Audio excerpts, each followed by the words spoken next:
Hello, नमस्ते। कैसे आप सब। आज की हमारी कहानी है आजकल की बहुएं। शुरू करने से पहले please do subscribe my channel. चलिए दोस्तों, कहानी शुरू करते हैं। विनीता जी अपनी जेठानी कुमकुम जी के साथ ड्राइंग रूम में बैठी चाय पी रही थी।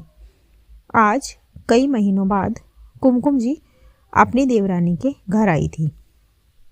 दोनों के चेहरे पर उम्र की लकीरें थीं, लेकिन बातों में वही पुराना आत्मविश्वास और अपने समय की मेहनत का गर्व।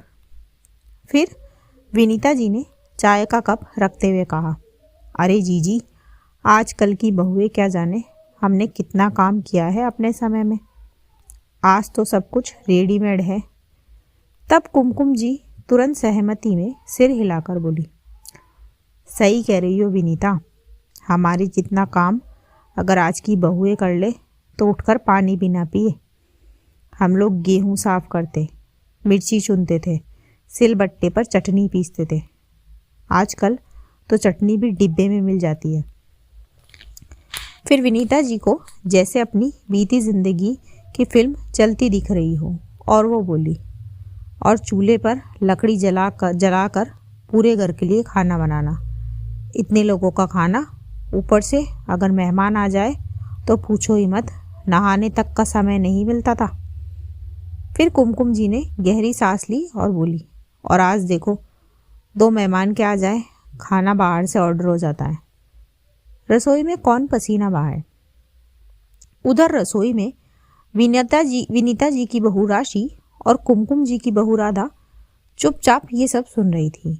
राधा तो शांत स्वभाव की थी, लेकिन राशि के चेहरे पर साफ दिख रहा था कि उसे ये बातें अंदर तक चुभ रही है। राशि गैस पर रखी सब्जी चलाते चलाते रुक गई। उसके कानों में बार बार वही शब्द गूंज रहे थे, आजकल की बहुएं क्या जाने। उसने राधा की तरफ देखा। राधा की आंखें झुकी हुई थी, जैसे वो भी कुछ कहना चाहती हो, पर कह नहीं पा रही थी। फिर राशि ने मन ही मन सोचा, क्या हमारी मेहनत सच में मेहनत नहीं है? क्या सुबह 6 बजे उठना, ऑफिस जाना, बॉस की बातें सुनना, फिर घर आकर खाना बनाना, ये सब कुछ भी नहीं है? उसका मन भारी हो गया। फिर अचानक राशि ने गैस बंद की और रसोई से बाहर आ गई।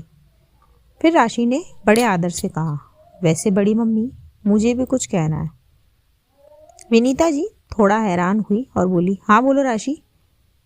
फिर राशि ने गहरी सांस ली और बोली, मम्मी जी, ये जो आजकल की बहू है ना, वो पहले रोटी पकाती है, फिर कमाने भी जाती है। ये सुनकर कुमकुम जी और विनीता जी एक दूसरे को देखने लगी। फिर राशि आगे बोली, पहले आप लोगों को बस ये चिंता रहती थी कि खाने में क्या बनेगा। आज हमें ये चिंता भी रहती है कि कौन सी ईएमआई भरनी है, कब भरनी है।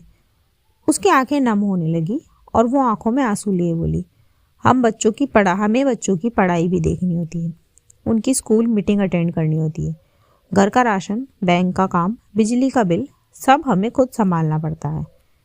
अब राशि का स्वर थोड़ा और मजबूत हो गया और वह बोली, क्योंकि आजकल की बहुएं ना खुद पर निर्भर है। हमें गाड़ी चलानी भी आती है, हमें बाहर की दुनिया भी समझनी पड़ती है। कुमकुम जी ने कुछ कहना चाहा, लेकिन शब्द ही नहीं निकले। फिर राशि ने सम्मान से हाथ जोड़कर कहा, मम्मी जी, मैं ये नहीं कह रही कि आपने मेहनत नहीं की। आपने बहुत किया, बिना मशीनों के, बिना सुविधा के। लेकिन हर पीढ़ी की मेहनत अलग होती है। आपकी मेहनत तो चूल्हे तक ही सीमित थी और हमारी मेहनत चूल्हे के साथ साथ बाहर की दुनिया तक फैली हुई है। फिर अब तक चुप खड़ी हुई राधा भी आगे आई और धीमी लेकिन सच्ची आवाज़ में बोली, मम्मी जी, हमें आपसे तुलना नहीं करना चाहते, बस इतना चाहते हैं कि हमारी मेहनत को भी मेहनत ही समझा जाए। फिर उसने झिझकते हुए कहा, हम थक जाते हैं, लेकिन फिर भी मुस्कुराकर सब संभालते हैं। कमरे में एक अजीब सी खामोशी आ गई। विनीता जी के चेहरे पर पहली बार असमंजस दिखा। फिर उन्होंने धीमे स्वर में कहा, शायद हमने कभी इस तरह से नहीं सोचा। और कुमकुम जी की भी आंखें भर आई और वो बोली, हम अपने समय की तकलीफ में इतने उलझे रहे कि तुम्हारी मुश्किलें तो देख ही नहीं पाए। फिर विनीता जी ने राशि का हाथ थाम लिया और बोली, बेटा, मेहनत मेहनत होती है, बस उसके तरीके बदल जाते हैं। राशि की आंखों से आंसू बह निकले, लेकिन इस बार वो हल्के थे। राधा भी मुस्कुरा दी। उस दिन घर में कोई बहस नहीं हुई, पर एक समझ बन गई। पीढ़ियाँ अलग थी, पर सम्मान वही पुराना। बस आज पहली बार दोनों तरफ से महसूस हुआ। इसी के साथ कहानी यहीं खत्म होती है। धन्यवाद दोस्तों पूरी कहानी सुनने के लिए। अगर कहानी अच्छी लगी हो तो लाइक, कमेंट और शेयर करना ना भूलें। और हाँ, रोज़ाना ऐसी ही नई नई कहानियाँ सुनने के लिए मेरे चैनल को अभी सब्सक्राइब कर लें। मैं मिलती हूँ आपसे अगली कहानी में। तब तक अपना और अपने परिवार का रखिए ख्याल। थैंक यू सो मच दोस्तों। Thanks for watching.